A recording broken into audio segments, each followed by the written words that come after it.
Finally, we have our first in-game look at all of Fade's abilities. And man, does this agent look like she can shake up the game in more ways than one. What is going on, ProGuides family? It's your host, Sergeant Frost. And today, we are taking an in-depth look at Fade's abilities. And if you're trying to get a better idea of how to play her or improve your own gameplay heading into the new act, make sure to visit ProGuides.com, where our Immortal and Radiant level coaches are eager to help you reach the next level. The link is in the description if you're interested, and let's hop right into the video.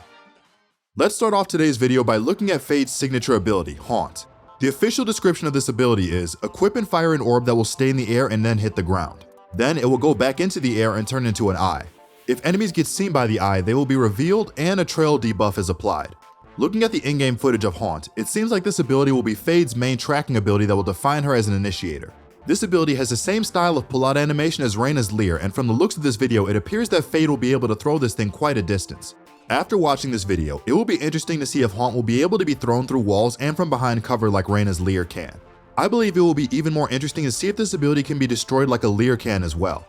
But getting back to the footage, this ability can be thrown out, and when it deploys, it bounces on the ground to mark its deploy location. And from there, whatever the enemy's eye sees, it will ping their location in pink. And a small mist trail will follow all of their last known movements updated to the second after they are marked.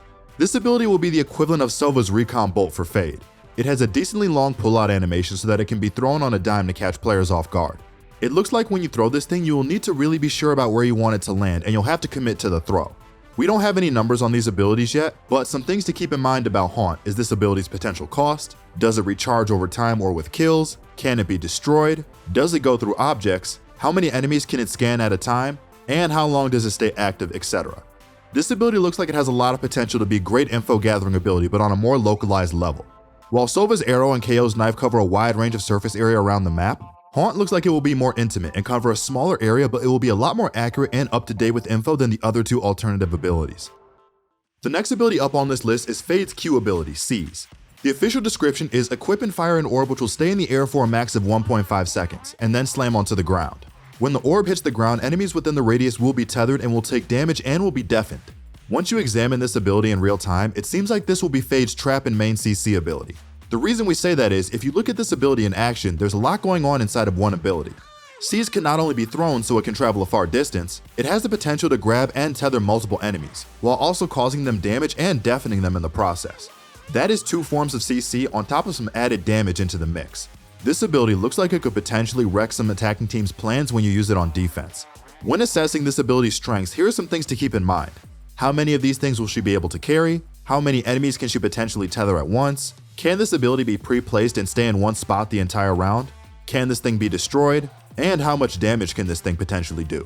Seize has a lot of potential to be a useful piece of utility in Fade's kit. The numbers behind this ability will determine if it might be potentially broken or if it will just be a short annoyance to deal with.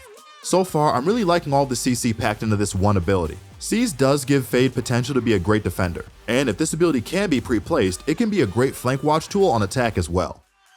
The last regular ability for us to cover in Fade's kit is her C ability, Prowler.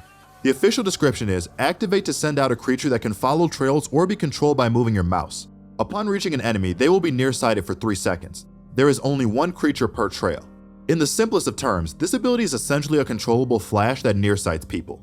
In this clip, we can see that this ability can be controlled with your mouse, or if you mark an enemy with a trail from your Haunt or ultimate ability, the Prowler will follow that trail instead.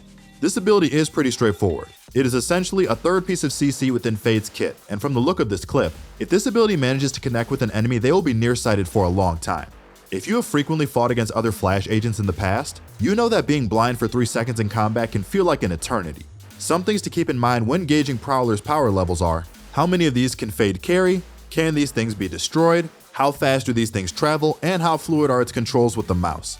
This ability, if it potentially reveals what it sees on the map, could also be a great Skydog-like tool to check corners and blind enemies that you know are behind cover as well.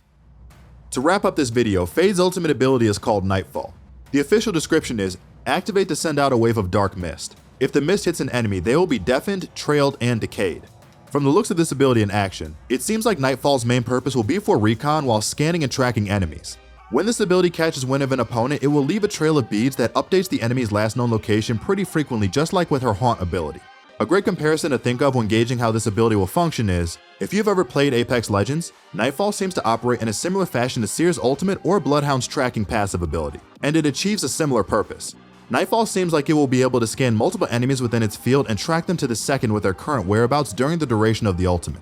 Nightfall, in our opinion, seems like the perfect ability to top off Fade's kit. She has a lot of CC in her kit, and this ultimate's tracking capabilities makes her a certified recon agent in Valorant capable of gathering the same amount of info, if not more, than Sova or KO can. And with how unavoidable this ultimate seems, you could potentially combine this with a KO ultimate while being unstoppable while executing onto a site. Some things to keep in mind for this ability's power level is its duration, how wide is the activation field and range, how many ult points does it cost, and if it tags an enemy, how long will they be tracked for. This ability has the potential to be a big game changer and can totally mess with teams if they're unprepared. Fade is now less than a week away from live service as she will be shipping with Act 3. From the looks of her abilities, Fade will be stacked to the ceiling with CC, and she might be able to even collect more info than Sova and KO can if she's mastered and utilized well. But until we get our hands on her in game, we won't be able to pass final judgment.